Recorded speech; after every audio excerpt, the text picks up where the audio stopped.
Bago pa sumikat ang araw sa Maynila, gising na si Mateo Abad. Sa maliit niyang inuupahang silid na yari sa pinagtagpi-tagping yero at lumang plywood sa isang makipot na eskinita sa Tondo, sanay na siyang bumangon ng alas 4 ng umaga. Hindi siya nagigising sa alarm clock dahil wala naman siyang ganun.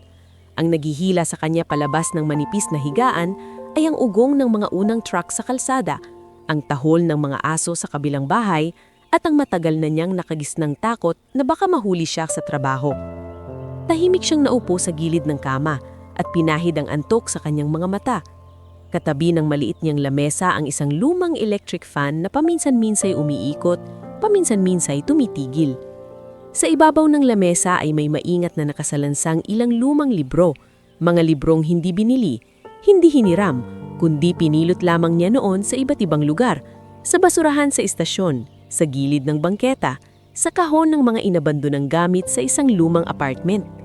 Pinagmasdan niya sandali ang mga iyon bago tumayo. Isang araw, mahina niyang sabi sa sarili, hindi na ako mangangamuhan habang buhay. Hindi niya alam kung kailan mangyayari iyon, hindi rin niya alam kung paano, pero iyon ang tanging pangarap na hindi pa naaagaw ng pagod at hirap sa kanya. Paglabas niya ng silid, nadatnan niya ang kapitbahay niyang si Aling Celia na nagwawalis sa labas. "O Mateo, aga mo na naman," bati ng matanda habang pasimpleng inuunat ang likod. Ngumiti siya. "Kayo rin po, Aling Celia." "Wala namang choice ang mahihirap kundi gumising ng maaga," sabi nito na may halong pait at biro. Napangiti na lang si Mateo. Sanay na siya sa mga linyang ganun. Sa kanilang lugar, parang parte na ng umaga ang magbiro tungkol sa gutom, sa utang at sa pagod. Kapag hindi ka marunong tumawa sa bigat ng buhay, baka mabaliw ka. Naglakad siya patungo sa kanto kung saan siya sumasakay ng jeep patungong Central Manila Train Station. Habang nasa biyahe, pinagmamasdan niya ang unti-unting paggising ng lungsod. Mga tindahang nagbubukas, mga batang nakauniporme na hinihila ng mga nanay nilang nagmamadari, mga manggagawang amoy pa lang ay alam mo nang hindi pinapayagang mapagod. Pagdating sa istasyon, sinalubong agad siya ng pamilyar na amoy ng bakal, lumang semento, kape, pawis at alikabok. Doon niya halos ginugol ang kalahati ng buhay niyang may malay. Hindi siya roon ipinanganak, pero pakiramdam niya minsan, doon na rin siya tumanda. "Hoy, Mateo!" Lumigon siya at nakita si Lando Serrano na may tulak na kariton ng bagahe. Mas matangkad si Lando sa kanya at mas madaldal din. Kung si Mateo ay tahimik at maingat sa salita, si Lando naman ay parang radyo na walang off switch. "Late ka ngayon ha?" tukso ni Lando. "Tingnan mo nga oras," sabi ni Mateo habang inaangat ang map at timba. "Ikaw nga yata ang maaga lang sa pangaasar." Tumawa si Lando. Wala kang jowa, wala kang kausap, ako na lang daw bahala." "Salamat na lang sa malasakit mo." Nagkatinginan sila, sa kakapwa na tawa. Sa lahat ng taong dumaan sa buhay ni Mateo, si Lando ang iisang hindi niya kinailangang pakisamahan ng pilit. Pareho silang lumaki sa ampunan sa Sampaloc, parehong hindi kilala ang mga magulang, at parehong natutong tumayo sa sariing paa ng mas maaga kaysa sa normal. Ang pinagkahiba lang, si Lando ay natutong gawing biro ang sakit, samantalang si Mateo ay natutong tikumin ng bibig at lunukin iyon. Maya-maya pa ay dumating si Mang Erasto, ang matandang nagtitinda ng kape malapit sa Platform 3. Tangan nito ang aluminum niyang lalagyanan at ang paborito niyang sigaw na halos kasing anda na rin ng istasyon. "Kape! Mainit na kape! Yung iba tiyan mas mainit pa sa love life niyo." Agad na nagtaasan ng kilay ng ilang pasahero. Napangisi si Lando. "Oh, Mang Erasto!" sigaw nito. "Tatlong ang mainit, baka sakaling simipagan si Mateo." "Ako pa talaga ang tinamaan," sabi ni Mateo habang naglalatag ng wet floor sign. Lumapit si Mang Erasto na nangingiti. "Anak, wala ka talagang balak mag-asawa. Baka sa sobrang sipag mo, map na ang maging kapalit mo sa buhay. Basta po ba'y may pangkain, okay na ako." "Yan ang problema sa'yo," sabat ni Lando. "Masyado kang kontento sa maliit." Hindi agad sumagot si Mateo. Yumuko lang siya at nagsimulang magwalis ng paligid ng ticket booth. Hindi naman sa kontento siya. Ang totoo, marami siyang gusto. Gusto niyang magkaroon ng sariling maliit na kafe. Gusto niyang makapag-aral kahit sa gabi lang. Gusto niyang magkaroon ng bahay na hindi pinapasok ng ulan. Gusto niyang may isang lugar sa mundo na masasabi niyang kanya. pero hindi siya sanay magsalita ng pangarap sa mga taong abala sa paghahanap ng pananhalian. Lumipas ang umaga sa dati nitong anyo.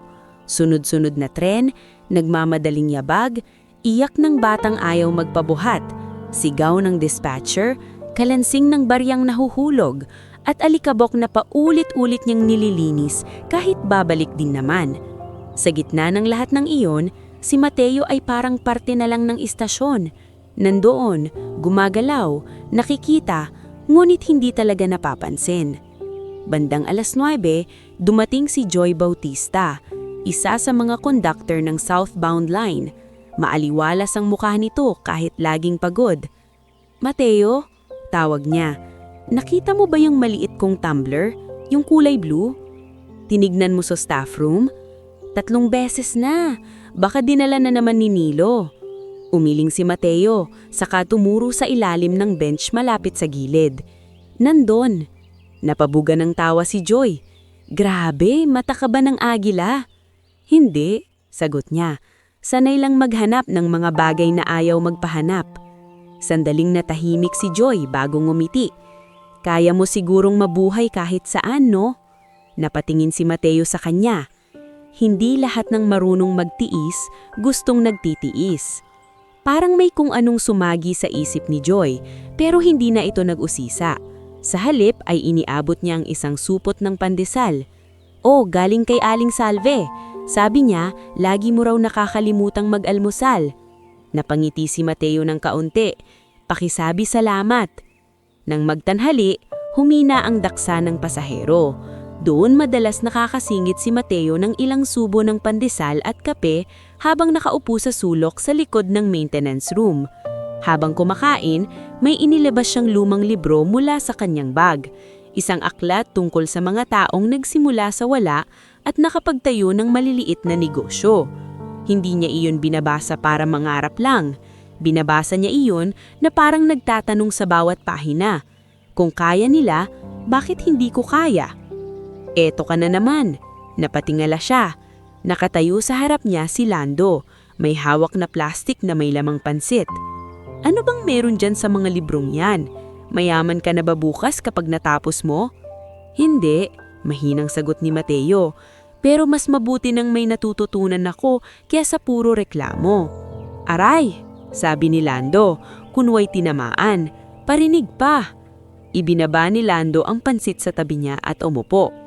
"Alam mo, minsan iniisip ko, ikaw ang pinakamatinong taong kilala ko, pero ikaw rin yung parang ayaw umalis sa kinaroroonan mo." Tinitigan ni Mateo ang mga daliri niya. "Hindi dahil gusto kong manatili, kundi dahil wala akong masasandalan kapag sumugal ako." "May sarili kang utak, minsan sapat na yon." Hindi agad sumagot si Mateo.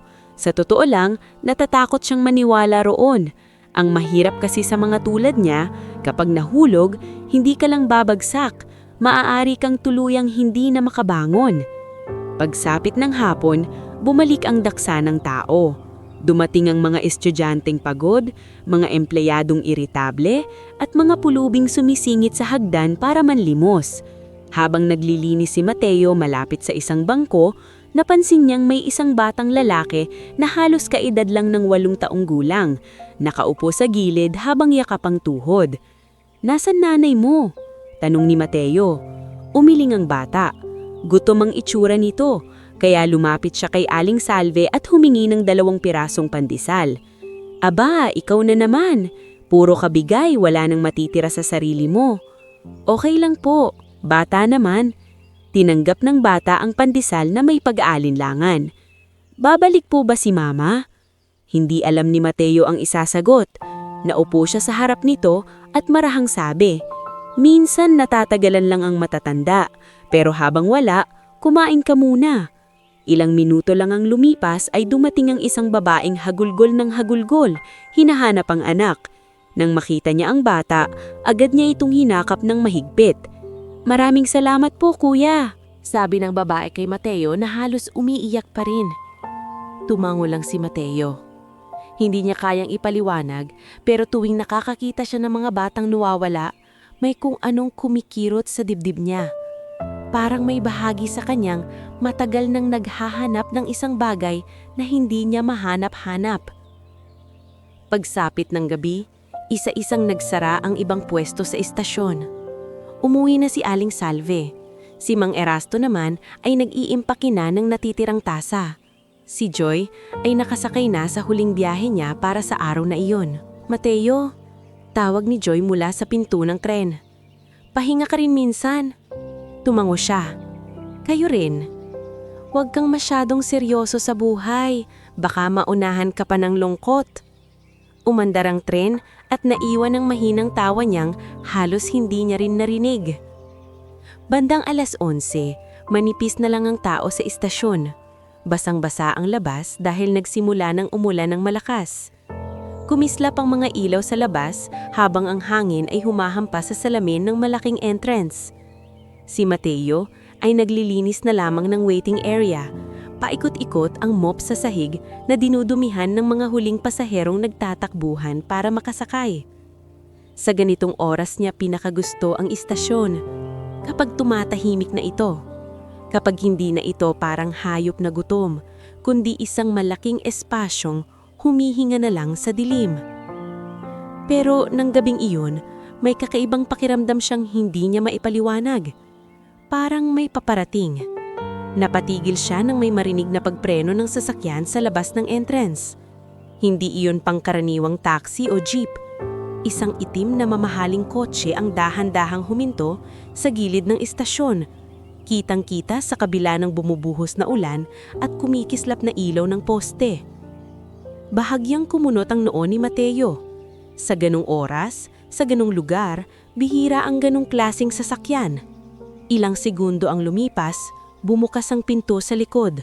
Mula roon ay bumaba ang isang eleganteng babae na balot sa mamahaling Amerikana. Ngunit kahit ganon ay halatang-halata ang takot sa bawat kilos niya. May yakap siyang tila isang munting bundle na maingat niyang kinakanlong sa dibdib. Panay ang lingon niya sa madilim na kalsada. Para bang may humahabol sa kanya o may kinatatakutan siyang sumulpot anumang oras. Hindi agad nakagalaw si Mateo. Sa unang tingin pa lang, alam niyang hindi ordinaryo ang babaeng iyon. At sa gabing iyon, sa gitna ng malamig na istasyon, sa unang pagkakataon matapos ang mahabang panahon, naramdaman niyang may isang pangyayaring papasok sa buhay niya na hindi na niya kayang tanggihan. Nakatayo si Mateo sa may waiting area. Basa pa ang dulo ng kanyang pantalon dahil sa mga putigang natatapakan ng mga huling pasahero. Nasa isang kamay niya ang mop at sa kabilang kamay naman ay ang basahang kanina pa niyang ipinapahid sa mga armrests ng upuan. Ngunit tuluyan siyang natigilan nang makita ang babaeng kabababalang mula sa itim na sasakyan. Hindi iyon ang tipo ng taong karaniwang napapadpad sa Central Manila train station ng halos hating gabi. Kahit sa malabong ilaw ng istasyon at sa lakas ng ulan sa labas, kita agad ang pagka-elegante ng babae.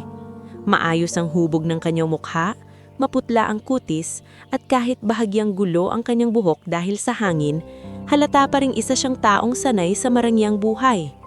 Ngunit ang pinakaagaw pansin kay Mateo ay hindi ang suot nitong mamahaling Amerikana o ang sapatos nitong mukhang hindi yata nararapat matapakan sa basang simento, kundi ang takot sa mga mata nito. Hindi simpleng kaba. Iyon ang uri ng takot na parang may ilang segundo na lang bago bumigay ang isang tao. Panay ang lingon ng babae sa likuran, sa kalsadang nababasa ng ulan, sa mga poste, sa tapat ng istasyon at maging sa itim na sasakyan na naghatid sa kanya. Para siyang may hinihintay na hindi niya gusto o mas tamang sabihin may iniiwasan na ayaw niyang maabutan siya. Napatingin si Mateo sa yakap nito. Noon lang niya napansin hindi bag ang karga ng babae, kundi isang sanggol na mahigpit na nakabalot sa puting kumot. Humigpit ang hawak niya sa mop. May kung anong malamig na pakiramdam na gumapang sa batok niya. Ilang segundo silang nagtitigan bago magsimulang lumakad ang babae papasok sa waiting area. Mabilis ang mga hakbang nito, ngunit halata ang pag-iingat. 2 beses pa itong napalingon sa likuran bago tuluyang huminto sa tapat niya.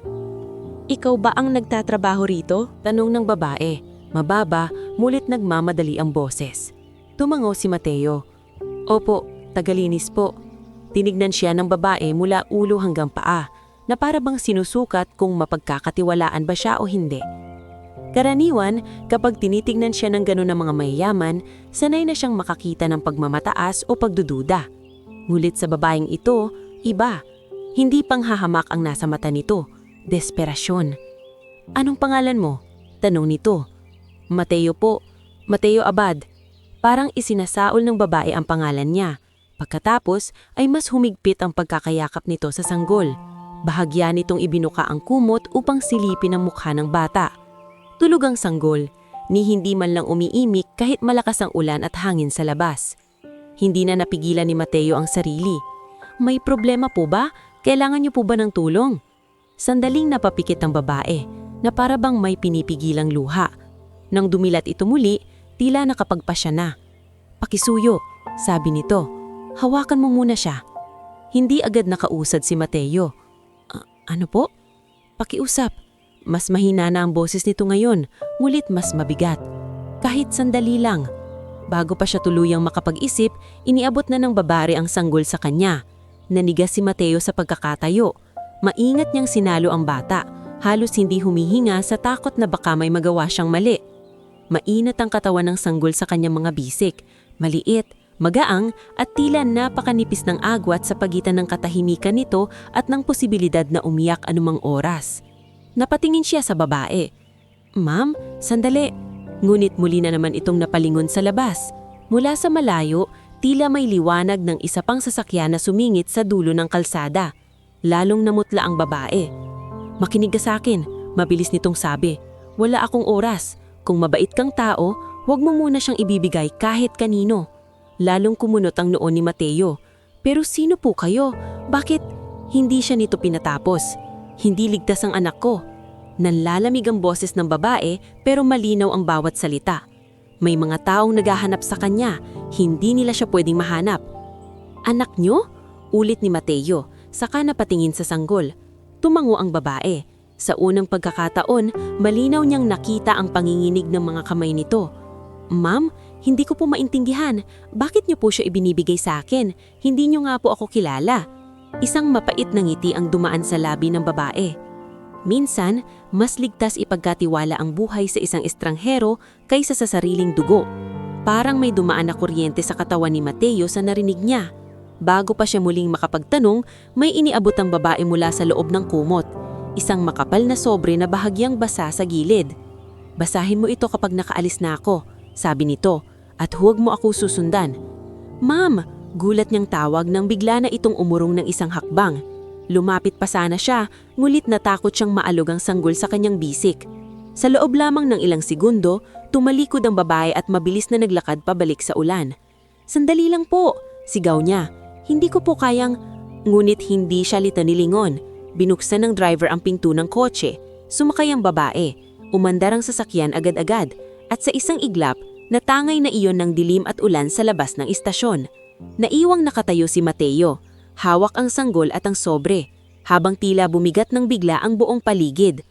Parang hindi niya lubos maisip ang nangyari. Para siyang isinabak sa gitna ng isang kwento na wala man lang paunahang paliwanag. Mama! Napatingin siya sa sanggol. Hindi pa ito umiiyak, ngulit bahagyang gumalaw ang maliit nitong mga kamay sa ilalim ng kumot. Doon pa lang, tuluyang kumabog ng malakas ang dibdib ni Mateo. Diyos ko, ano bang pinasok ko? Mabilis niyang dinala ang sanggol sa mas tuyong bahagi ng waiting area, sa tabi ng maintenance desk. Tinignan niya ang paligid. Wala nang ibang tao kundi isang antok na gwardya sa malayong entrada na hindi yata napansin ang buong pangyayari. Ang ulan sa labas ay parang lalong lumakas, humampas sa bubong at salamin ng istasyon. Marahan niyang inilapag ang map sa gilid at inayos ang pagkakakumot sa sanggol. Sa kanya tinignan ng sobre. May pangalan na nakasulat sa harapan gamit ang itim na tinta. Para sa taong hahawak sa anak ko. Parang natuyuan ng lalamunan si Mateo. Saglit siyang nagdalawang isip. Ngunit dahil wala na rin naman siyang ibang mapagkukunan ng sagot, dahan-dahan niyang binuksan ng sobre. Sa loob ay may isang sulat na nakatiklop ng maayos, at isang maliit na litrato ng babaeng iniwan ng sanggol, kasamang isang sanggol ding marahil ay ito ring batang hawak niya na yon. Huminga siya ng malalim at sinimulang basahin ng liham. Sa unang linya pa lang, parang tumigil ang oras sa paligid niya. Ako si Valerina Monteverde. Ang batang hawak mo ay ang anak kong si Eliana. Napalunok siya. Ang apelidong Monteverde ay hindi pamilya sa kanya dahil mahilig siya sa chismis. Pamilyar iyon dahil ilang beses na niyang nakita sa mga dyaryo at magazine na napupulot sa istasyon. Monteverde Holdings, mga gusali, mga hotel, mga kumpanya, negosyong lampas-lampas sa kayang abutin ng isip ng tulad niya. Napatingin siya muli sa sanggol. Ang batang ito ay anak ng isang milyonarya. Pinagpatuloy niya ang pagbabasa. Kung nababasa mo ito, nangangahulugan itong wala na akong ibang taong mapagkakatiwalaan. May mga tao sa loob mismo ng pamilya namin na gustong mawala ang anak ko. Kapag nakuha nila siya, hindi siya mabubuhay. Unti-unting nanlamig ang mga palad ni Mateo. Hindi siya sanay sa ganitong klaseng problema. Ang pinakamabigat na kinakaharap niya sa pang-araw-araw ay kung paano pagkakasyahin ng sweldo sa upa, pagkain at pamasahe. Ngunit ang sulat na hawak niya ngayon ay may kasamang banta ng kamatayan. Mabilis niyang ibinaling ang tingin sa paligid ng istasyon na para bang may mga matang nakamasid sa kanya kahit wala naman. Pinagpatuloy niya ang tagbabasa.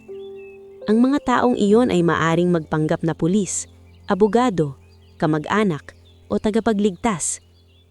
Huwag kang manginiwala sa sino mang basta na lang lalapit. Huwag mong dadalhin ang anak ko sa kahit anong lugar na konektado sa pangalang Monteverde. Napapikit si Mateo ng mariin. Ano ba naman to? Mahina niyang sabi, halos mawala ng boses. Akala niya hanggang roon na ang bigat ng liham. Ngulit pagdating sa huling bahagi, tuluyan siyang kinilabutan. Kung may mangyari sa akin, ikaw na ang tanging taong pinagkakatiwalaan kong magligtas sa buhay ng anak ko. Hindi niya namalayang napatayo siya mula sa pagkakaupo sa bangko. Parang lumiit ang waiting area. Parang sumikip ang hangin. Bakit siya? Sa dami ng tao sa Maynila, bakit sa kanya iniwan ng bata? Hindi niya kilala si Valerina Monteverde. Hindi niya ito nakita kahit minsan sa buong buhay niya. Hindi siya abogado, hindi pulis, hindi mayaman, hindi makapangyarihan. Isa lang siyang lalaking araw-araw nagtatanggal ng chewing gum sa ilalim ng upuan at naglilinis ng basurang iniwan ng ibang tao.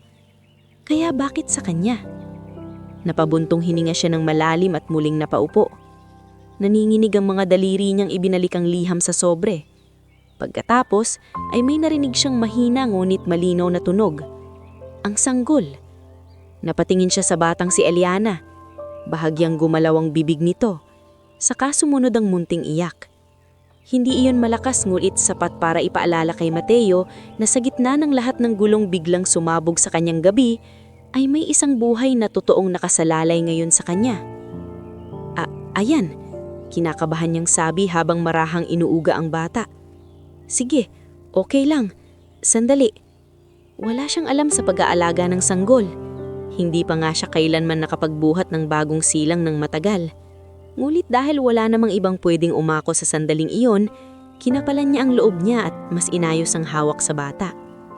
Nakakagulat kung gaano kaliit ang isang sanggol na parang kayang pasanin ng 2 braso pero sa totoo'y kayang baguhin ng buong direksyon ng isang buhay. Tila naramdaman ng bata ang bahagyang pag-alog sa kanya dahil humina ang iyak nito. Nanatili si Mateo roon, sa bangko. Basang-basa pa ang sahig sa paligid habang ang bagyo sa labas ay hindi pa rin humuhupa. Maya-maya, narinig niya ang yabag ng gwardyang si Benj. "Oh, Mateo," Tawag nito mula sa di kalayuan. "Ano yung hawak mo?"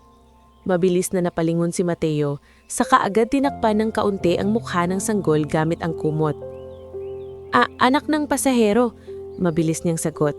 "May naiwan lang saglit." Tiningnan siya ng gwardya mula ulo hanggang paa. "Sigurado ka?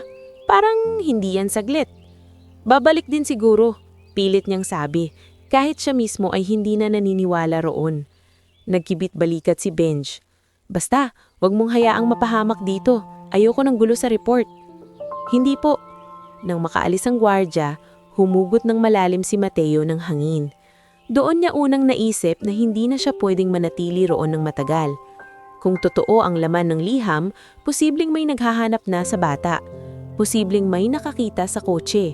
Posibleng bawat minutong lumilipas ay mas lalong lumalaki ang panganib. Napatingin siya sa relo sa dingding. Halos 12 na ng gabi. Wala na si Lando. Wala na si Joy. Wala na rin ang karamihan sa mga taong pwede sana niyang tanangin. At kahit meron pa, hindi niya rin alam kung dapat ba siyang magsabi agad. Masyadong delikado. Tiningnan niya muli si Eliana. Mukhang wala tayong choice ha? Mahina niyang bulong. Hindi naman sasagot ang bata. Ngunit sa kakaibang paraan, parang sapat na ang tahimik nitong mukha upang maramdaman niyang wala ng atrasan. Muli niyang tiniklop ang liham at isinilid sa sobre. Maingat niyang ipinasok iyon sa loob ng kanyang bag. Pagkatapos ay kinuha niya ang sarili niyang lumang jacket at ibinalot pa sa sanggol para mas maprotektahan ito sa lamig. Isinara niya ng maayos ang maintenance room, itinabi ang mop at timba at pinatay ang isang ilaw sa gilid na siya ang nakatakdang magsara. Sa bawat galaw niya, ramdam niya ang bigat ng desisyong hindi niya naman sadya na akuin. Paglabas niya sa waiting area, mas lalong niyang naramdaman ang bagsik ng ulan.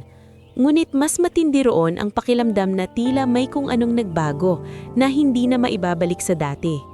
Kanina, si Mateo Abad ay isang simpleng tagalinis na ang iniisip lamang ay ang susunod na sweldo, ang susunod na pamasahe at ang susunod na librong mababasa sa tahimik na sulok ng istasyon. Ngayon, may sanggol na sa kanyang mga bisik, may liham sa kanyang bag at may panganib na hindi pa niya lubos kilala na unti-unti nang humahabol sa kanya sa dilim. Paglabas ni Mateo sa Central Manila train station, halos hindi niya maramdaman ang sarili niyang mga paa sa lakas ng ulan at sa bigat ng nangyari sa gabing iyon. Mahigpit ang hawak niya sa sanggol na si Eliana, nakabalot sa lumang jacket niya at sa puting kumot na iniwan ni Valerina Monteverde. Sa loob ng kanyang bag ay nakatupi ang liham na parang isang mabigat na sikretong naglalaglavag sa kanyang likod sa bawat hakbang. Hindi na siya dumiretso sa sakayan ng jeep.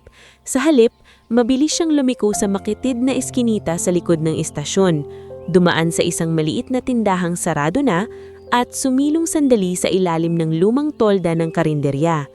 Doon niya sinubukang huminga ng maayos. Umiiyak na si Eliana. Hindi malakas, pero tuloy-tuloy. Yung iyak ng sanggol na hindi mo basta mapapatahanan kung wala kang alam. Lalong kinabahan si Mateo. Sinilip niya ang mukha ng bata. Namumula na ito at kumikibot ang munting labi. Sandali lang ha, bulong niya. Halatang hindi niya alam ang ginagawa. Sinubukan niya itang marahang iuga, gaya ng nakikita niya minsan sa mga nanay sa istasyon. Bahagyang humina ang iyak pero hindi tuluyang tumigil. Napapikit si Mateo ng mariin. Hindi siya pwedeng manatili roon. Hindi siya pwedeng bumalik sa istasyon. Hindi rin siya pwedeng basta dumiretso sa inuupahan niyang silid na hindi man lang handa para sa isang sanggol. Ngunit wala siyang ibang mapupuntahan sa oras na iyon kung hindi ang tanging taong alam niyang hindi siya tatalikuran agad. Si Lando.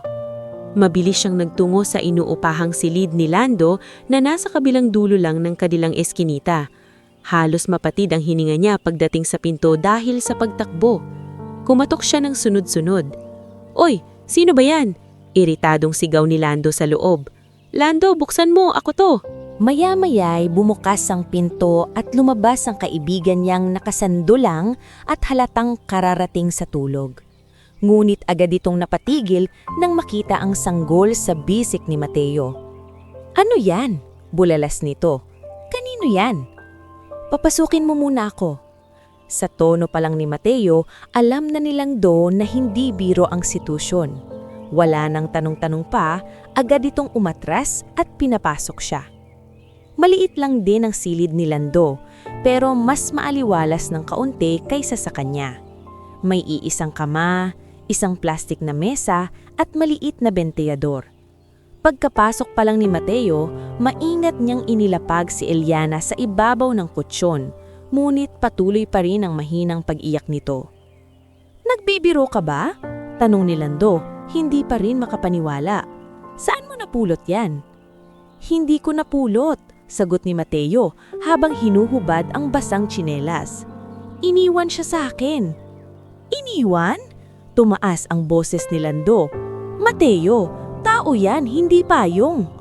Kinuha ni Mateo ang sobre sa bag at iniabot kay Lando. "Basahin mo." Habang binabasa iyon ni Lando, si Mateo naman ay abalang pinapatahan si Eliana.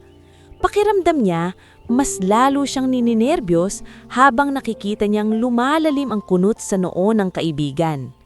Pagkatapos ng ilang minuto, ibinaba ni Lando ang liham at napaupo sa monoblock na upuan. "Loko-loko yata ang babaeng to," sabi nito, mahina ngunit mabigat. "Anak niya talaga yan? Monteverde?" Tumanggo si Mateo. "Mukhang totoo." "At bakit ikaw?" "Hindi ko rin alam." Nagkatinginan sila sa isang mahabang katahimikan na tanging ang pagpatak ng ulan sa bubong ang pumupuno. Sa wakas ay napabuntong hininga si Lando at napakamot sa ulo. "Alam mo bang pwede tayong mapahamak dito?" "Alam ko." "Pwede tayong madamay sa gulo ng mayayaman." "Alam ko rin." "Pwede kang pagbintangan na ng kidnap." Doon saglit tumigil si Mateo. "Kaya nga hindi ko alam ang gagawin." Tumayo si Lando at lumapit sa sanggol. Maingat itong sumilip sa mukha ni Eliana na noon ay unti-unti nang tumatahimik. "Pero hindi mo naman siya pwedeng itapon." "Hindi ko gagawin yun." "Hindi mo rin pwedeng dalhin agad sa pulis base sa sulat." "Alam ko." Muling natahimik si Lando saka marahang napamura. "Buwisit, ikaw talaga, Mateo. Kahit kailan lapitin ka ng problemang hindi mo naman hinahanap." Hindi nakasagot si Mateo. Dahil sa totoo lang, tama si Lando. Parang simula pagkabata, siya yung klase ng taong hindi man humihingi ng gulo, pero siyang laging iniiwanan ng mabibigat na desisyon. Maya-maya pa, kumatok sa pinto ang kapitbahay ni Lando na si Aling Marites, ang kumadrona sa lugar. Nagtaka si Mateo kung bakit gising pa ito. Ngunit agad niyang naalala na madalas pala itong pinupuntahan sa kalagitnaan ng gabi kapag may nanganganak o may batang nilalagnat. "Oh, bakit parang may umiiyak na sanggol dito?" Bungad ng matanda nang bahagyang buksan ni Lando ang pinto. Nagkatinginan ng dalawa. Sa sitwasyong iyon, wala na silang mas maaasahang iba. "Pasok po kayo, Aling Marites," sabi ni Mateo. Pagkakita pa lang ng matanda kay Eliana, agad itong lumapit at hinawakan ang noo ng sanggol. Sinilip ang lampin at inayos ang pagkakabalot ng kumot na para bang sanay na sanay. "Bagong silang palang halos ito. Hindi niyo pwedeng basta hawak-hawak lang ng ganyan." "Hindi po kasi namin alam," alanganing sagot ni Mateo. "Malinaw naman yon." Napatingin sa kanyang matanda. "Kanino ba itong bata?" Sandaling nagdalawang isip si Mateo, ngunit sa huli, hindi niya sinabi ang buong katotohanan. "May nagpasuyo lang po, delikado raw po kasi ang kalagayan niya." Pinagmasdan siya ni Aling Marites na parang alam nang may tinatago siya, pero hindi na ito nangulit. Habang ganon, ay nagsimula itong mag-utos. "Lando, magpakulo ka ng ubig. Mateo, maghanap ka ng malinis na bimpo. At kung gusto niyong mabuhay ang batang yan ng maayos, kailangan ninyong bumili ng gatas, bote at lampin bukas na bukas din." "Opo," sabay nilang sagot. Sa kauna-unahang pagkakataon sa gabing iyon, nakaramdam si Mateo ng kaunting direksyon. Hindi pa sagot ang lahat, hindi pa ligtas. Pero may mga simpleng bagay na pwede niyang gawin sa unang gabi. Painitin ng bata, patahanin ang iyak nito, at siguraduhing hindi ito mapapabayaan. Kinabukasan, hindi na siya pumasok sa trabaho. Nagpunta siya kina Mang Erasto at Aling Salve ng maaga pa. Bitbit ang kaba at puyat. Ang dalawa sa kanila ang pinakamatagal na niyang kakilala sa istasyon bukod kay Lando. Hindi niya buong-buong sinabi ang nangyari, ngunit sapat na para malaman nilang kailangan niyang ng tulong para sa isang sanggol. Abay, saan galing yan? Usisa ni Aling Salve habang naglalatag ng pandesal sa tray. "Huwag niyo na po munang itanong," sagot niya. "Basta kailangan ko lang po ng tulong, kahit sa gagatas at lamping muna." Napatitig sa kanya si Mang Erasto sa kadahan-dahang tumanggo. "Mukhang malalim ang pinasok mo, iho." "Opo." "Aalagaan mo ba talaga yung bata?" Hindi agad nakasagot si Mateo. Nguhit nang maalala niya ang huling linya ng liham at ang maliit na mukhang natutulog sa silid ni Lando, mahinahon siyang nagsabing, "Hanggat kaya ko." Napabuntong hininga si Aling Salve, saka pumasok sa pwesto niya at may inilabas na lumang lata. "May konti akong naitabi rito. Dapat sana panggamot ko. Pero may awa ang Diyos, nakakaraos pa ako. Ito muna." "Hindi po, nakakahiya." "Tumigil ka." Tinaasan siya nito ng kilay. "Mas nakakahiya kung hahayaan mong magutom ang bata." Maya-maya'y nag-abot din si Mang Erasto ng ilang nakataping perang papel. "Utang mo sa akin to, pero bayaran mo pag negosyante ka na." Napangiti si Mateo kahit mabigat ang dibdib niya. "Salamat po." Pagbalik niya sa silid ni Lando, nadatnan niya si Aling Marites na pinapalitan ng lamping ni Eliana. Halatang naiinis ang matanda sa kanilang dalawang lalaki na hindi marunong sa gawaing bahay ng sanggol. "Nako, kung wala ako baka binalot niyo ito sa dyaryo," reklamo nito. "Pasensya na po," sabi ni Lando. "Porter lang po ako, hindi po yaya." "Pareho kayong inutil pagdating sa sanggol," sagot nito, pero may bakas ng lambot sa tono. Lumipas ang mga linggo na parang mahabang pagsubok na walang babala. Hindi sanay si Mateo sa puyat na dulot ng sanggol. Ang dating pinakamabigat na kalaban niya ay overtime sa estasyon. Ngayon ay ang paulit-ulit na iyak sa madaling araw, ang pag-aalala kung tama ba ang dami ng gatas, at ang takot na baka magkasakit ang bata nang wala siyang sapat na pambili ng gamot. Bumalik siya sa trabaho matapos ang 2 araw, ngunit madalas ay hilong-hilo siya sa antok. Minsan, sa pagod niya, muntik na siyang madulas sa platform habang may hawak na timba. Si Joy Bautista pa ang nakapansin. "Ano bang nangyayari sa'yo?"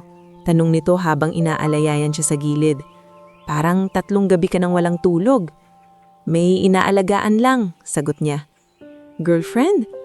Napailing siya. "Anak?" Hindi siya sumagot agad at yun na yata ang naging sagot niya.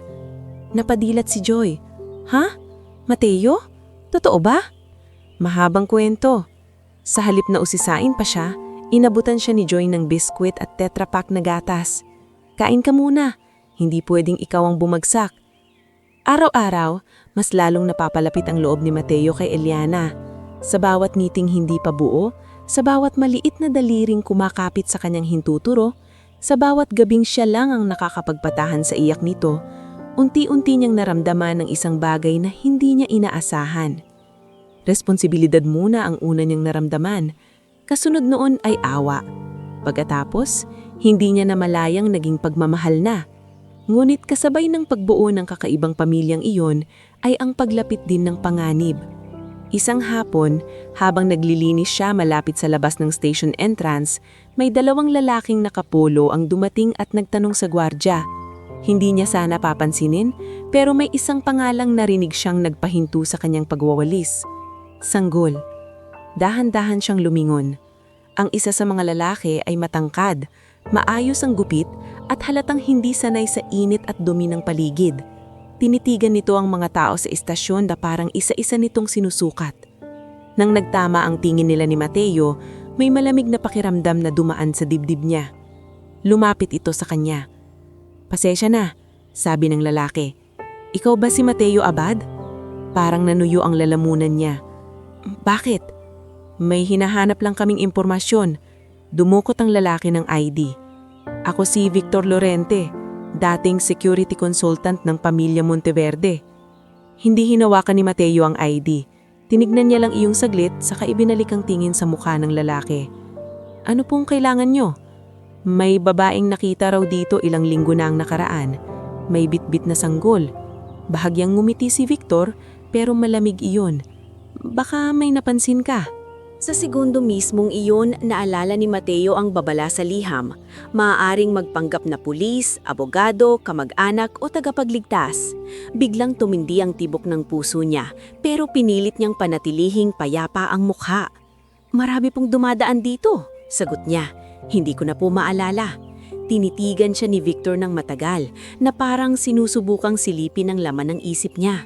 "Talaga?" "Opo." Bahagyang tumanggo ang lalaki. "Kapag may naalala ka, mabuti sigurong magsumbong ka.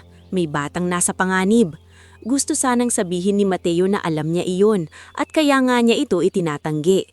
Pero hindi siya nagsalita.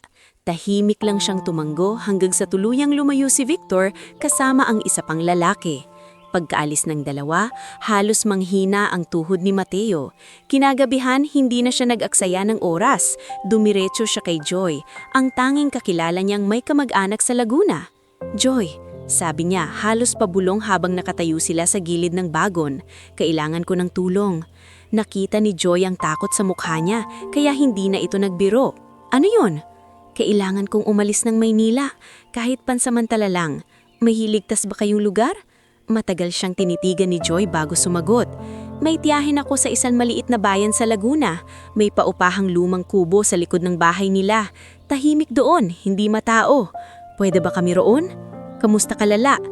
"Ganito kalala," sagot niya, at doon lang niya ibinulong ang bahaging kaya niyang sabihin. Hindi na nagtanong pa si Joy. "Sige, aayusin ko." Pag-uwi niya sa silid ni Lando ng gabing iyon, tahimik na natutulog si Eliana sa tabi ng nakasinding maliit na lampara. Naupo si Mateo sa gilid ng kama at pinagmasdan ng batang unti-unti nang naging sentro ng mundo niya sa loob lamang ng ilang buwan. Hinaplos niya ang buhok nito gamit ang nanginginig na daliri. "Hindi kita kayang ibigay sa maling tao," mahina niyang sabi. "Kahit hindi ko alam hanggang kailan kita maitago." Ilang araw matapos noon, lihim silang umalis ng Maynila. Tinulungan sila ni Lando sa mga bag, si Aling Marites ang naghanda ng mga bote, gamot at lampin. Si Mang Erasto at Aling Salve ang nag-abot ng kaunting baon. Si Joy ang nag-ayos ng tutuluyan nila sa Laguna. Sa bus na papaalis ng siyudad, yakap ni Mateo si Eliana habang unti-unting naiiwan sa bintana ang magulong Maynila. Ang estasyong naging saksi sa pagbabagong ayaw man niya pero tinanggap na niya, at ang lumang buhay na hindi na niya mababalikan pa ng buo. Sa maliit na bayan sa Laguna, nagsimula ang bago nilang mundo. Mas payapa roon, mas mabagal ang oras. May mga punong kahoy, mga batang naglalaro sa kalsada, at mga taong hindi mahilig makialam basta't hindi mo sila ginugulo. Doon unti-unting natutong mamuhay si Mateo, hindi na lang bilang isang lalaking tagalinis, kundi bilang taong may isang batang kailangang palakihin at ipaglaban. Lumipas ang mga taon, lumaki si Eliana na masayahin, makulit at matalinong bata. Natuto itong maglakad sa sahig ng maliit nilang inuupahang bahay sa Laguna. Natuto itong magsalita habang si Mateo ang unang tinawag na tatay. At sa bawat pagkakataong maririnig niya ang tawag na iyon, lagi niyang nararamdaman ang parehong halo ng saya at kirot dahil alam niyang hindi kanya ang dugo ng bata. Pero sa lahat ng gabing siya ang nagpuyat, sa lahat ng pagod at pangambang dinaanan nila, may isang katotohanang hindi na mababawi ng kahit sino. Siya na ang naging tahanan ni Eliana. Sa maliit na bayan sa Laguna, naging payapa ang mga unang taon ni Mateo at Eliana. Hindi marangya ang buhay nila, ngunit maayos. Nakatira sila sa isang simpleng inuupahang bahay na yari ng pinaghalong kahoy at hollow blocks sa likod ng lote ng tiyahin ni Joy na si Aling Pasing. May maliit na bakuran sa harap kung saan nagtanim si Mateo ng sile, kamatis at talbos ng kamote kahit papaano ay makatipid sa pangulam. Doon lumaki si Eliana. Doon siya unang natutong tumakbo habang nakatawa sa ilalim ng araw. Doon siya unang nadapa at umiyak habang si Mateo ang agad sumalo sa kanya. Doon niya unang natutunang tawagin ang salitang tatay. Ng buong lambing at tiwala, na sa tuwing maririnig iyon ni Mateo, ay parang may sabay na liwanag at kirot na sumasagi sa kanyang dibdib. Lumipas ang 7 taon na parang isang mahabang buntong hininga. 7 taon ng pag-iingat, 7 taon ng pananahimik, 7 taon ng pagtatago ng isang liham na unti-unti nang naninilaw sa loob ng bakal na baul sa ilalim ng kama. Sa pagdaan ng mga taon, hindi na masyadong madalas isipin ni Mateo ang Monteverde. Sa una, halos gabi-gabi siyang napapabangon sa kaunting ingay sa labas. Iniisip na baka may humahanap na sa kanila. Pero nang magtagal at walang dumarating, pilit niyang pinaniwala ang sariling marahil ay naputol na rin ang paghahanap. Marahil ay nawala na sa bakas ang isang sanggol na ngayon ay isa ng batang babae na mahilig sa drawing, sa lugaw tuwing umaga, at sa mga kwentong iniimbento niya bago matulog. Ngunit may mga nakaraan talagang marunong maghintay. At kapag dumating ang oras, kusang bumabalik. Nagsimula iyon sa balita. Isang hapon, habang nasa karinderya si Mateo matapos maghatid ng gulay sa palengke kung saan siya sideline na kargador, napatingin siya sa lumang telebisyon sa sulok. Kadalasan ay hindi niya pinapansin ng balita dahil pare-pareho lang namang problema ang laman. Politika, krimen, baha, taas presyo.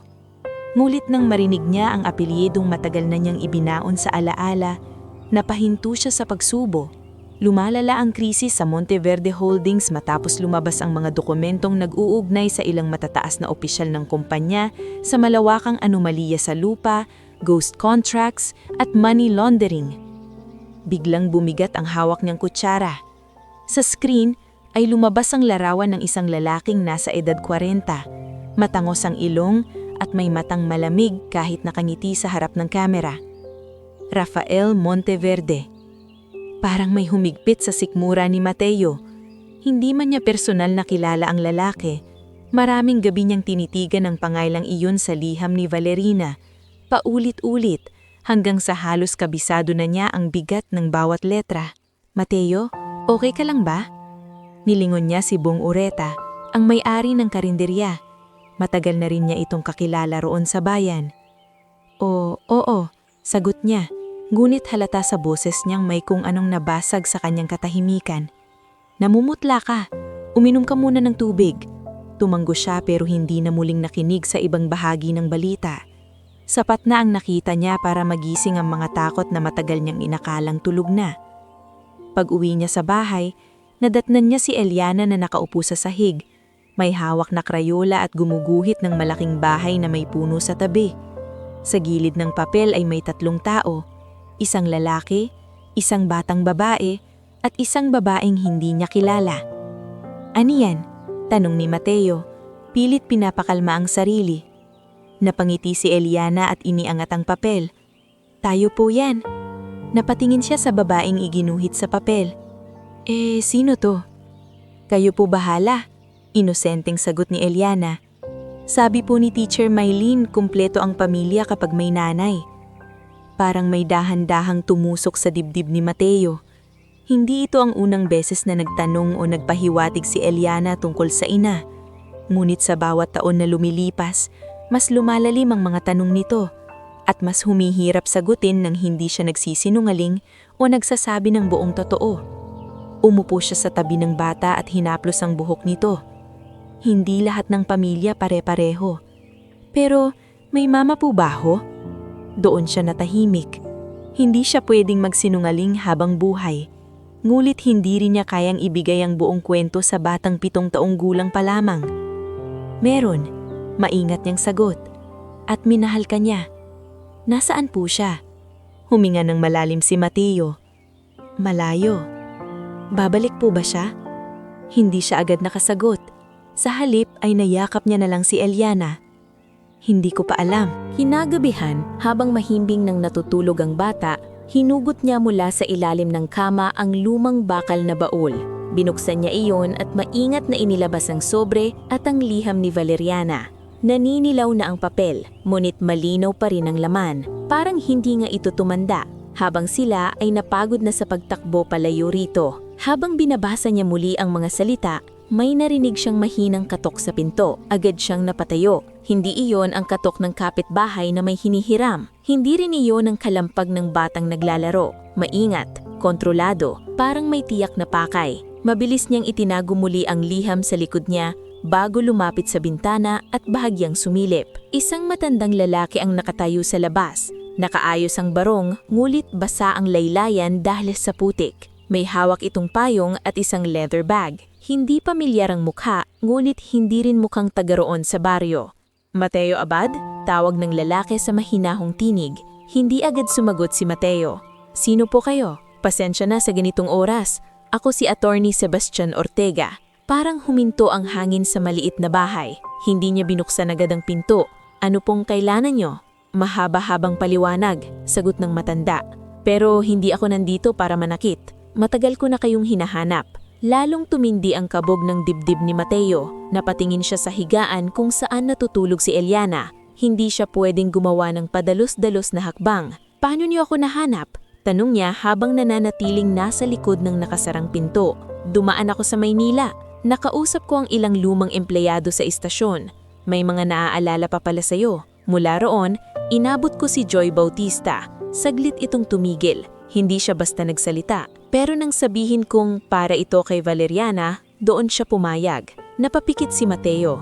Ibig sabihin, totoo ngang hindi na basta chismis o balita ito. Narito na sa pintuan niya ang bakas ng 7 taong pagtakbo niya. Makalipas ang ilang sandali, binuksan niya ang pinto ng bahagya. Hindi niya pinapasok agad ang lalaki. Pinagmasdan muna niya ito ng mabuti. Nasa mga mata ni Attorney Sebastian ang pagod ng isang taong matagal nang may hinahanap, pero wala roong yabang o bantang na nakita niya noon kay Victor Llorente. Ako nga si Mateo. Anong kinalaman niyo kay Valeriana? Bahagyang yumuko ang abogado. Ako ang dating legal counsel ng kanyang ama at bago mawala si Valeriana, ako rin ang huli niyang kinausap bukod sa isang kasambahay na kalaunan ay pinatahimik. Parang unti-unting nanlalamig ang palad ni Mateo. Pinatahimik, pinatay, tahasang sagot ng abogado. Natahimik si Mateo. Hindi siya sanay sa mga salitang ganoon na binibigkas ng diretsyo. Sa mga balita lang niya naririnig ang ganoon, pero ngayong nasa sariling bakuran na niya, parang mas malamig. Nandito po ba kayo para kunin si Eliana? Diretso niyang tanong. Hindi agad sumagot si Attorney Sebastian. Sa halip, dahan-dahan niyang inabot ang leather bag at naglabas ng isang lumang litrato. Isang batang Valeriana na nasa tabi ng nakatatandang lalaki, marahil ang ama nito. At sa likod ay may pirma ng petsa. Hindi ako nandito para agawin ng bata sa'yo, sabi nito. Nandito ako para sabihin sa iyong buhay ang ina niya. Parang may malakas na tumama sa dibdib ni Mateo. Ano? Buhay si Valeriana Monteverde. Ilang segundo walang lumabas na salita sa bibig niya. Sa loob ng 7 taon, maraming beses niyang naisip ang posibilidad na patay na si Valeriana. Sa totoo lang, mas madali iyong paniwalaan kesa umasa na may isang babaeng buhay ngunit hindi mahanap ang sariling anak. Imposible, bulong niya. Hindi, hirap, pero hindi imposible. Tinangka siyang patayin ng sarili niyang pinsan na si Rafael matapos niyang matuklasan ng daya sa kumpanya. May tumulong sa kanyang makatakas palabas ng bansa. Ilang taon siyang nagtago sa Hong Kong at kalaunan sa Madrid gamit ang ibang pagkakilanlan. Kamakailan lamang siya nakabalik nang unti-unting humina ang impluensya ni Rafael dahil sa mga kasong lumabas. Napatitig si Mateo sa abogado, pilit inaayos sa isip ang lahat. Kung buhay siya, bakit ngayon lang? Dahil ngayon lang siya tunay na ligtas. Huminga ng malalim si Ate Sebastian. At dahil ngayon lang kami nagkaroon ng sapat na ebidensyang magagamit laban kay Rafael at sa mga tauhan niya. Hindi pwedeng basta bumalik si Valerina kung walang proteksyon. Kapag nalaman ni Rafael na buhay siya noon, tatapusin niya ang sinimulan niya. Napaupo si Mateo sa lumang bangko sa may pinto. Tila pinanghihinaan ng tuhod. 7 taon. 7 taon niyang inalagaan ng batang ito nang walang kasiguraduhan, nang walang sagot, nang walang kapanatagan. At ngayong unti-unti nang naging buo ang maliit nilang mundo, saka naman bumalik ang katotohanang matagal niyang itinulak palayo. Nasaan siya mayon? Tanong niya sa wakas. Nasa Maynila, nakatago. Hindi siya pwedeng lumantad agad. Gusto niya bang makita si Eliana? Hindi lang gusto, sagot ng abogado. At sa unang pagkakataon ay nabasag ang propesyonal nitong tono. Araw-araw niya iyong hinihingi sa akin. Araw-araw niyang tinatanong kung nahanap na ba ang anak niya. Araw-araw niyang sinisisi ang sarili niya sa naging kapalaran ng bata. Napatingin si Mateo sa loob ng bahay, sa higaan ni Eliana. 7 taon na, mahina niyang sabi. Hindi na siya sanggol. Hindi na siya yung iniwan sa stasyon. Alam ko. Hindi rin ako sigurado kung anong mararamdaman niya. Alam ko rin. Natahimik silang dalawa. Sa malayo ay may tumatahol na aso. Sa gilid ng bintana ay sumisipol ang hangin. Ang buong bahay ay tila lumiliit sa bigat ng desisyong kailangang gawin. Hindi niya inasahan na ganito ang magiging pakiramdam. Noong una, inisip niya, kapag dumating ang araw na mabubuhay at babalik ang ina ni Eliana, marahil ay giginhawa siya. Marahil ay maipapasa na niya ang obligasyong hindi naman sa kanya nagsimula. Marahil ay makakahinga siya ng maluwag. Pero ngayong narito na ang balita, parang may pumipiga sa puso niya. Dahil hindi na lang obligasyon si Eliana. Anak na ang turing niya rito. Kinabukasan, hindi muna siya nagtrabaho sa palengke. Pinuntahan niya si Joy Bautista, na dumalaw pala sa tiyahin nitong si Aling Pasing ng araw ding iyon. Agad niya itong hinarap sa likod ng bahay habang naghihiwa ito ng gulay. Siya ba ang nagsabi sa'yo? Tanong ni Mateo. Tumigil si Joy at marahang tumanggo. Oo. Bakit hindi mo sinabi sa akin agad? Dahil gusto ko munang makasiguro. Itinabi nito ang kutsilyo. Mateo, ilang linggo na akong kinukulit ng matandang yun. Hindi ako nagsalita agad. Pero dinala niya sa akin ang lumang litrato ng babaeng iniwan mo raw na nakita mo sa stasyon. Pati ilang detalya na wala namang ibang makakaalam. At sandali itong tumigil. Napaiyak siya nang mabanggit ang pangalan ni Eliana. Napatingin sa malayo si Mateo. Mali ba ako? Mahinang tanong ni Joy. Hindi siya agad sumagot. Hindi ko alam. Nang gabing iyon, kinausap niya si Eliana habang magkatabi silang nakaupo sa labas ng bahay at pinapanood ang mga alitaptap sa damuhan. Anak, maingat niyang sabi. Paano kung dumating ang araw na makilala mo ang mama mo? Napatingin sa kanyang bata, nagulat. Buhay po siya? Tila nabingi si Mateo sa pagkadiretso ng tanong. Oo, sagot niya matapos ang ilang sandali. Bakit hindi siya kasama natin? Huminga siya ng malalim. Mahabang kwento, pero hindi dahil ayaw kanya. Tahimik na yumuko si Eliana at pinaglaruan ang laylayan ng kanyang damit. Kapag nakita ko po siya, kayo pa rin po ang tatay ko? Iyon ang tanong na tuluyang dumurog sa anumang natitirang depensa ni Mateo. Agad niya itong yunakap. Kahit anong mangyari, wala nang makakabago nun. Makalipas ang 3 araw, sumama siya kay Ate Sebastian patungong Maynila. Hindi niya isinama si Eliana agad. Gusto niya munang makita si Valerina. Gusto niya munang malaman kung anong klasing ina ang haharap sa anak na 7 taon niyang ipinaglaban. Sa isang lumang bahay sa San Juan, na pag-aari raw ng kaibigan ng abogado, doon niya unang nakita muli si Valerina Monteverde. Nakatayo ito sa may bintana nang pumasok siya. Hindi na ito ang eleganteng babaeng nakita niya sa ilalim ng ulan 7 taon na ang nakaraan. Payat ito ngayon, putla, at tila mas matahimik. Pero nang humarap ito sa kanya, pareho pa rin ang mga mata. Mga matang sanay sa takot. Kung hindi tuluyang nabura ang tibay. Sabi nito, halos pabulong. Tumanggo siya. Biglang namuo ang luha sa mga mata ni Valerina. Bago pa siya makapagsalita, napayuko ito at napahagulhol. Salamat! Nanginginig nitong sabi. Salamat! Buhay ang anak ko dahil sa iyo. Hindi siya agad nakasagot. Matagal niya itong inisip. Matagal niya itong inaasahan.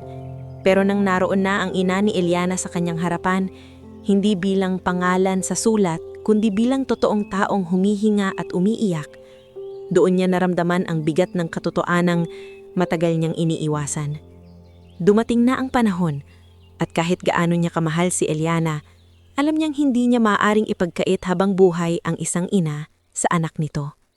Matapos ang unang pagkikita nila ni Valerina Monteverde sa lumang bahay sa San Juan, hindi agad nakauwi si Mateo sa Laguna. Kahit tapos na ang mga salitang matagal na dapat nabigkas, ang pasasalamat ng isang ina, ang pag-amin ng isang lalaking nag-alaga sa batang hindi niya kadugo, tila wala pa ring sapat na paliwanag para sa bigat ng nararamdaman niya. Naupo siya sa maliit na sala habang si Attorney Sebastian Ortega ay tahimik na nakatayo sa may pintuan. Sa kabilang dulo ng silid, Pinipilit namang magpakalma ni Valerina ang sarili.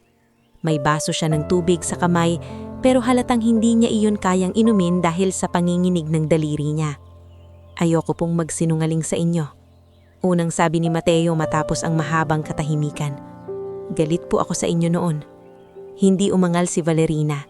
Sa halip ay tumanggo lang siya na para bang karapatan niya ngang marinig iyon. May mga gabing wala akong tulog sa pag-aalaga kay Eliana. May mga araw na hindi ko alam kung may pambili pa ako ng gatas. May mga panahon na pakiramdam ko, ako ang hahabulin ng kapahamakan kahit hindi ko naman pinili ang lahat ng ito. Napayuko siya sandali. At sa lahat ng panahong iyon, hindi ko alam kung patay na ba kayo o buhay. Nakita niyang napapikit si Valerina at nang dumilat ito ay mas namumula na ang mga mata. Alam kong wala akong karapatang humingi ng tawad na parang sapat na iyon. Sagot nito. Dahil kahit ilang beses akong humingi ng tawad, hindi na mabubura ang 7 taong ninakaw sa pagkabata ng anak ko. Pero wala akong araw na hindi ko iyon pinagsisisihan. Bakit ako? Diretso niyang tanong. Sa dami niyang tao sa istasyon, bakit ako ang pinili ninyo? Napatitig si Valerina sa kanya. Dahil nakita kita noon. Kumunot ang noo ni Mateo. Ano po? 2 beses kitang nakita bago ang gabing iniwan ko si Eliana. Marahan nitong ibinaba ang baso sa mesa. Nung una, nakita kitang tinutulungan ng isang matandang babae sa ticket line. Nung pangalawa, nakita kitang bumili ng pandesal para sa isang batang pulubi kahit ikaw mismo halatang pagod at gutom na. Napaluha ito muli. Nung mga panahong iyon, wala na akong mapagkakatiwalaan sa paligid ko. Ang mga taong dapat sana'y kakampi ko, binibili na ni Rafael. Ang mga bantay sa bahay, hindi ko alam kung sino ang tapat. Kahit sa mga kasambahay may takot. Pero ikaw, estranghero ka. Isang simpleng lalaking walang dahilan para pumasok sa away ng pamilya namin. At sa tingin ko noon, kung may isang tao sa mundong hindi ako pagkakakitaan o pagtataksilan agad, ikaw iyon. Hindi agad nakasagot si Mateo. Hindi niya inasahan na may ganoong kwento pala sa likod ng isang gabing akala niya'y basta lang siyang pinili ng tadhana ng walang dahilan. Ganun na rin siguro ang mararamdaman ko kung ako ang nasa lugar mo. Maya-maya pa ay lumabas si Attorney Sebastian at iniwan muna silang dalawa. Doon mas naging tahimik ang silid. Walang yabang ang bahay, pero halatang komportable ang mga gamit. Malayo sa payak na bahay ni na Mateo sa Laguna. Ngunit sa sandaling iyon, wala iyong halaga sa kanya. Ang mas mabigat ay ang susunod na hakbang. Gusto ko pong malaman ninyo na si Eliana, hindi na siya sanggol. Marunong na siyang magtanong. Marunong na siyang masaktan. Marunong na siyang mahalin ng isang tao ng buo. Kaya kung haharap kayo sa kanya, hindi pwedeng parang basta nyo lang ikukunin ng isang bagay na pag-aari ninyo. Napahawak si Valerina sa dibdib niya. Tila tinamaan ng husto ng sinabi ni Mateo. Hindi ko siya kukunin na parang gamit, sagot niya. Anak ko siya, pero alam kong ikaw ang naging tahanan niya. Hindi ko iyon pwedeng baliwalain. 3 beses na niya akong tinanong kung babalik pa ba ang mama niya. Mahinang sabi ni Mateo. 3 beses akong hindi nakasagot ng maayos. Muling napaluha si Valerina. Pwede pa ba akong tawaging ina ng anak ko?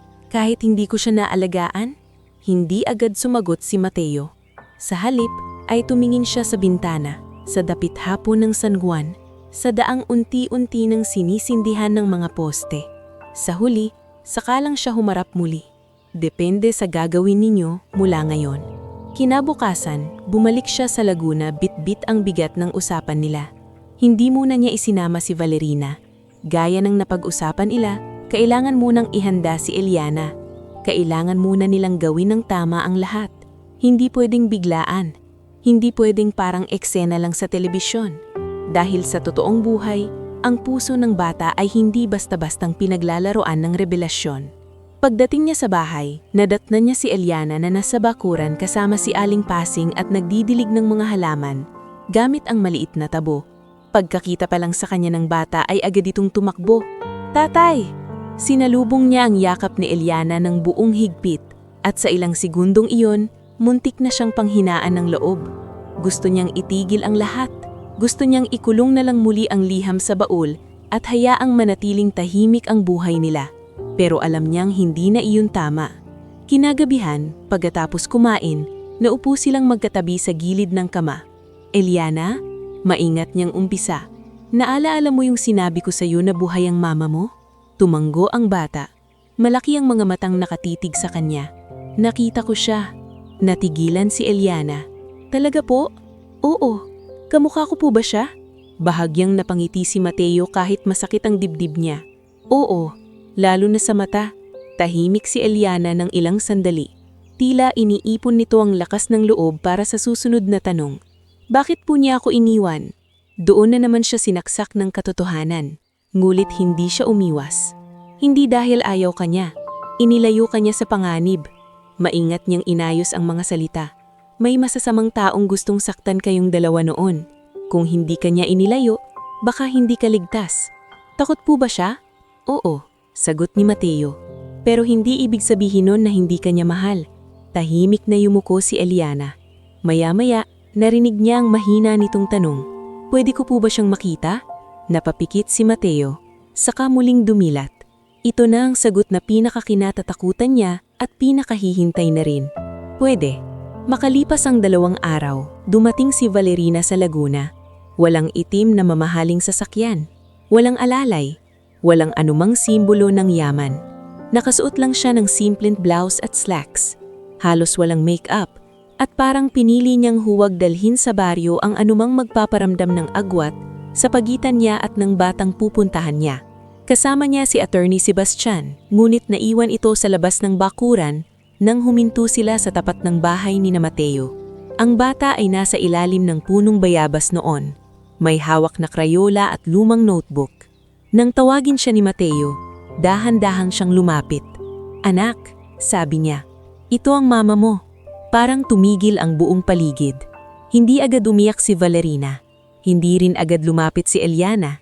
Nagtinginan lang sila sa loob ng ilang sandali na tila mas mahaba kaysa sa 7 taong naghati sa kanila. Ikaw ang unang nagsalita, Eliana. Kayo po ba talaga yung mama ko? Tumanggo si Valerina. Nangingilid ang luha. Oo anak. Bakit kayo umalis? Huminga ng malalim si Valerina. Hindi siya umiwas. Hindi siya nagtago sa likod ng magagandang salita. Lumuhod siya sa harap ng bata at marahang nagsabi, dahil natakot ako at dahil gusto kitang iligtas, pero nasaktan pa rin kita at hanggang buhay ko iyong pagsisisihan. Tahimik na nakinig si Eliana. Lumipas ang ilang sandali na kakapunit ng dibdib bago ito muling nagsalita. Naiisip niyo po ba ako noon? Doon bumigay si Valerina. Tumulo ang luha niya habang tumatango. Araw-araw, bawat umaga, bawat gabi, sa bawat lugar na pinagtataguan ko, pangalan mo ang laman ng isip ko. At sa sandaling iyon, unti-unting lumapit si Eliana. Hindi mabilis, hindi dramatic, hindi tulad sa pelikula, pero totoo. Lumapit siya hanggang sa umabot ang maliit niyang kamay sa mukha ni Valerina, na para bang sinusuri kung totoo nga bang tao ito at hindi basta kwento lamang. At nang maramdaman niya ang init ng palad ng bata, tuluyan nang napahagulhol si Valerina. Maya-maya, marahan siyang niyakap ni Eliana. Sa gilid ng bakuran, tahimik na nakatayo si Mateo at naramdaman niyang parang may bahagi sa kanya na nabunutan at nabasag ng sabay. Masakit, pero may gaan din. Sa mga sumunod na linggo, hindi pinilit ni Valerina na dalhin agad si Eliana sa Maynila. Sa halip, siya ang pabalik-balik sa Laguna. Nakikipagkwentuhan siya kay Aling Pasing. Tinutulungan niyang magluto si Aling Marites kapag dumadalo ito. Nakikinig siya sa mga kwento ni Joy tungkol sa mga unang taon ni Mateo sa bayan.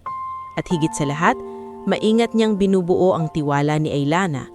Hindi bilang isang mayamang babaeng may apelyidong Monteverde, kundi bilang inang gustong bumawi kahit alam niyang hindi na maibabalik ang nawala. Samantala, sa Maynila ay tuluyang bumagsak si Rafael Monteverde. Ayon kay Attorney Sebastian, isang serye ng mga dokumento at testimonya ang nagsiwalat ng kanyang mga krimen sa kumpanya, mga ghost contract, pagkamkam ng lupa, pagpatay sa isang kasambahay na nakakaalam ng sikreto at tangkang pagpapatumba kay Valerina. Nang maisapubliko ang mga ebidensya, naaresto siya kasama ang ilan sa mga tauhan niya kabilang ang ilang dating security men na dati ring naghahanap kay Eliana. Doon lamang tuluyang nakahinga si Mateo ng mas maluwag. Makalipas ang ilang buwan, tinawag siya ni Valerina sa Maynila para sa isang mahalagang pag-uusap. Nasa isang tahimik silang cafe noon, malayo sa ingay ng business district. "May gusto akong ialok sa'yo," sabi ni Valerina. Agad siyang umiling. "Kung pera lang po yan, wag na." Bahagya itong umiti. "Alam kong hindi ka mabibili, kaya nga hindi lang pera ang dala ko." Naglapag si Valerina ng folder sa mesa. Binuksan iyon ni Mateo at nakita ang mga papeles para sa isang negosyo. Maliit na chain ng cafe sa mga train stations, paliwanag nito. Hindi corporate showroom, hindi sosyal na para lang sa may kaya. Gusto kong gawing maayos na kapehan at lugawan para sa mga manggagawa, pasahero, porter, tagalinis at mga taong tulad mo na walang mapaghingahan noon. Natigilan si Mateo. Naalala niya ang lumang pangarap niya, ang mga librong pinupulot niya noon, ang biro ni Mang Erasto na bayaran niya ang utang kapag negosyante na siya. "Bakit ako?" tanong niya. Halos kapareho ng tanong niya noon sa lumang bahay sa San Juan. "Dahil may alam ka sa buhay ng mga taong gagamit niyan," sagot ni Valerina. "At dahil gusto kong hindi lang kita pasalamatan, gusto kitang tulungang buuin ang buhay na ilang beses mong ipinagpaliban para sa anak ko." Hindi agad siya nakasagot. Ngayong wala na ang agarang panganib, saka naman dumarating ang isang oportunidad na dati pangarap lang niya. Hindi limos, hindi awa, kundi pagkilala sa kaya niyang gawin. Tinanggap niya iyon. Sa loob ng 2 taon, unti-unting naitayo ang unang 2 sangay ng Eliana Station Cafe.